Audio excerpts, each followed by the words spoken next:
أدم طرق الباب لعل المغاليق تفتح. اليوم جبت لك وصفة تحل كل مشاكلك، بس عطني جزء من وقتك. أنت ضاق عليك الرزق، استغفر. ما حصلت وظيفة، استغفر. تأخر الزواج، استغفر. لم ترزق بأولاد، استغفر. أثقلك الدين، استغفر. أتعبك المرض، استغفر. داهمك الهم، استغفر. زارتك مصيبة، استغفر. الحل في الاستغفار لكل مشاكلك. يقول ابن القيم: من أدام الحمد تتابعت عليه الخيرات، ومن أدام الاستغفار فتحت له المغاليق.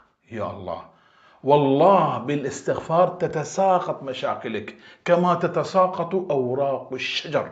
همومك تتلاشى، والله تتلاشى. هذا وعد مو مني، بل وعد من الملك. فقلت استغفروا ربكم إنه كان غفارا يرسل السماء عليكم مدرارا ويمددكم، ما قال بمال، بأموال وبنين ويجعل لكم جنات ويجعل لكم أنهارا. يا الله. ثم قال: ما لكم لا ترجون لله وقارا.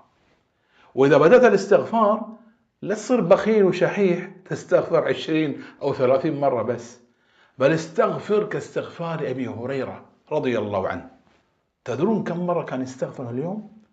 12,000 مرة ما بين تسبيح واستغفار. وكان يقول: استغفر على قدر ذنوبي. فماذا نقول نحن؟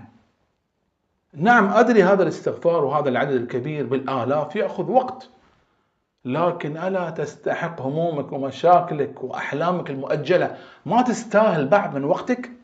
تطلب من الكريم فضله وكرمه. أنت بعد صر كريم في إقبالك واستغفارك. أدم الطرق، أدم طرق الباب لعل المغاليق تفتح. والله أنا أعرف ناس يستغفرون في اليوم 30,000 مرة، وبعضهم 40,000 مرة. فاستغفر بالآلاف، أكثر من الاستغفار.